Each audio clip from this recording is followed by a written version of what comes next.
சிவபெருமான் காட்டும் வெற்றியின் உண்மையான வழி. வணக்கம் நண்பர்களே. இன்று நாம் பேசப்போவது சாதாரண வெற்றியை பற்றி அல்ல, உண்மையான வெற்றியை பற்றி. பணம் சம்பாதிப்பது வெற்றி அல்ல, புகழ் பெறுவது வெற்றி அல்ல, மற்றவர்களை வெல்வது கூட வெற்றி அல்ல. நம்மை நாமே வெல்வதுதான் உண்மையான வெற்றி. இந்த ரகசியத்தை ஆயிரக்கணக்கான ஆண்டுகளுக்கு முன்பே ஒரு மௌன குரு உலகிற்கு கற்றுக் கொடுத்தார். அவர் சிவபெருமான். அவர் பேசாமல் கற்றுக் கொடுக்கிறார். அவர் அமைதியாக இருந்தே உலகை மாற்றுகிறார். அவர் அழித்தும் காப்பவரும், அவர் அமைதியும் சக்தியும் சேர்ந்த உருவம். இன்று வாழ்க்கையில் வெற்றி பெற சிவபெருமான் காட்டும் 5 ஆழமான வழிமுறைகளை நாம் ஆழமாக புரிந்து கொள்ளப் போகிறோம். மெதுவாக கேளுங்கள், அனுபவியுங்கள், உள்ளுக்குள் உணருங்கள். பகுதி 1. அமைதியின் சக்தி. வாழ்க்கையில் பெரும்பாலான பிரச்சனைகள் தவறான முடிவுகளால் வருகிறது. தவறான முடிவுகள் அவசர மனதால் வருகிறது. அவசர மனம் அமைதி இல்லாத மனம். அதனால்தான் சிவபெருமான் எப்போதும் தியானத்தில் இருக்கிறார். அது ஒரு மதச்சின்னம் மட்டுமில்லை, அது ஒரு வாழ்க்கை அறிவியல்.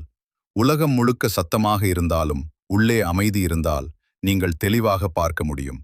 நீர் கலங்கினால் அதன் அடியை பார்க்க முடியாது. மனம் கலங்கினால் வாழ்க்கையின் உண்மையை பார்க்க முடியாது. அமைதி என்பது பலவீனம் அல்ல, அது மிகப்பெரிய சக்தி. அமைதியான மனிதன் தவறாக பதிலளிக்க மாட்டான், அவசர முடிவு எடுக்க மாட்டான், உணர்ச்சியால் அடிமையாக மாட்டான். அமைதி தெளிவை தரும், தெளிவு சரியான முடிவை தரும், சரியான முடிவு வெற்றியை தரும். நடைமுறை பயிற்சி. ஒவ்வொரு நாளும் 10 நிமிடம் எதுவும் செய்யாமல் அமைதியாக உட்காருங்கள். 10 நிமிடம் எதுவும் செய்யாமல் அமைதியாக உட்காருங்கள். சுவாசத்தை மட்டும் கவனியுங்கள். எந்த பிரச்சனைக்கும் உடனே பதில் சொல்லாதீர்கள். முதலில் அமைதியாகுங்கள், பிறகு முடிவெடுங்கள். இது வாழ்க்கையை முழுவதும் மாற்றும். பகுதி 2. அகந்தையை விடும் சக்தி. மனிதன் வளர வளர அவனுக்கு ஒரு விஷயம் அதிகமாக வரும். அது திறமை அல்ல, அது பணம் அல்ல, அது அகந்தை. நான் தான் பெரியவன், என்னை யாராலும் வெல்ல முடியாது, எனக்கு எல்லாம் தெரியும். இந்த எண்ணம் வந்தால் வீழ்ச்சி ஆரம்பம். சிவபெருமான் பிரபஞ்சத்தின் அதிபதி, ஆனால் எளிமையின் உச்சம். அவர் காட்டுவது என்ன? உயர்ந்தவர், எளிமையானவர். அகந்தை வந்தால் கற்றல் நிற்கும். கற்றல் நிறுத்தினால் வளர்ச்சி நிற்கும். வளர்ச்சி நின்றால் வீழ்ச்சி தொடங்கும். வாழ்க்கை உண்மை பெரிய மரம் பலமான காற்றில் முறியும். நெகிழும் புல் வளைந்து மீண்டும் நிமிரும். எளிமை உயிரை காக்கும். நடைமுறை பயிற்சி. ஒவ்வொரு நாளும் உங்களிடம் கேளுங்கள், நான் இன்று என்ன கற்றேன்? யாரிடமிருந்து கற்றேன்? யாரிடமிருந்தும் கற்கத் தயார் என்றால் நீங்கள் என்றும் வளர்வீர்கள். பகுதி 3. பழையதை அழிக்கும் தைரியம். சிவபெருமான் அழிப்பவர் என்று சொல்வார்கள், ஆனால் அவர் உலகத்தை அழிக்கவில்லை, அவர் அறியாமையை அழிக்கிறார்.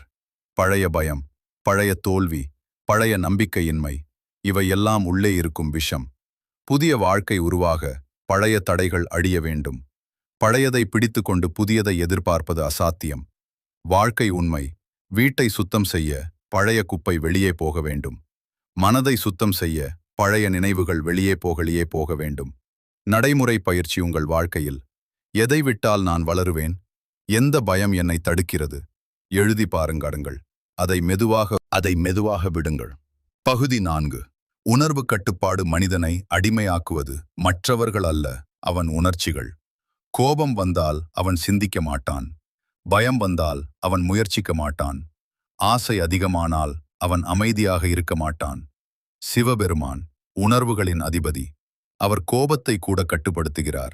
அவர் சக்தியை கூட கட்டுப்படுத்துகிறார். உணர்வை கட்டுப்படுத்தும் மனிதன் வாழ்க்கையை கட்டுப்படுத்துவான். நடைமுறை பயிற்சி.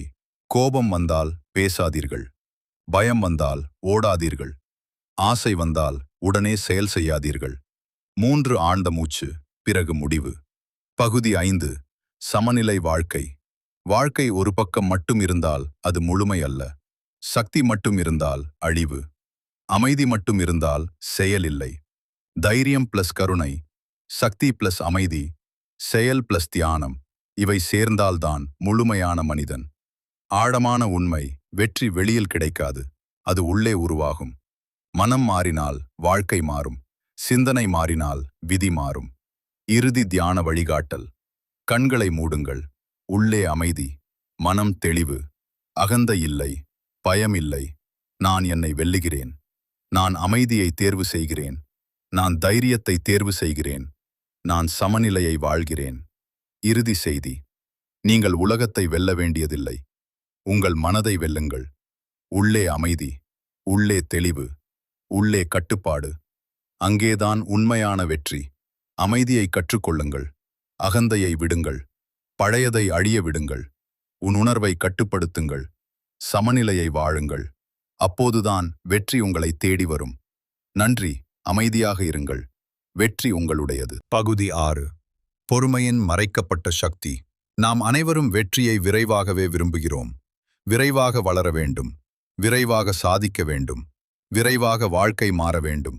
ஆனால் இயற்கை எப்படி செயல்படுகிறது? ஒரு விதை நட்டவுடன் மரமாக மாறுமா? இல்லை. மழை, மண், காலம் அனைத்தும் சேர்ந்துதான் அது வளர்கிறது. சிவபெருமான் நமக்கு கற்றுக் கொடுப்பது, பொறுமை என்பது காத்திருப்பது மட்டுமல்ல, அது நம்பிக்கையுடன் காத்திருப்பது. பொறுமை இல்லாத மனிதன் முயற்சியை பாதியிலே விட்டுவிடுவான். பொறுமையுள்ள மனிதன் நிச்சயம் ஒரு நாள் பலன் காண்பான்.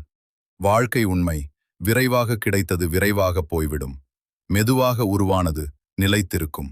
நடைமுறை பயிற்சி. உங்கள் வாழ்க்கையில் நடக்க வேண்டிய விஷயங்களுக்கு நேரம் கொடுங்கள். முயற்சி செய்யுங்கள், ஆனால் அவசரப்படாதீர்கள். வளர்ச்சியை நம்புங்கள். பகுதி 7. தனிமையின் அர்த்தம்.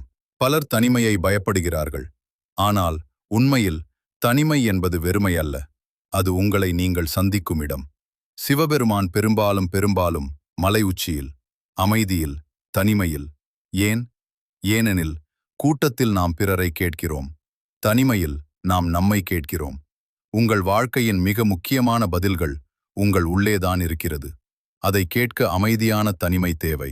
நடைமுறை பயிற்சி. வாரம் ஒரு நாள் தொலைபேசி இல்லாமல், சத்தமில்லாமல் சில நேரம் உங்களோடு மட்டும் இருங்கள்.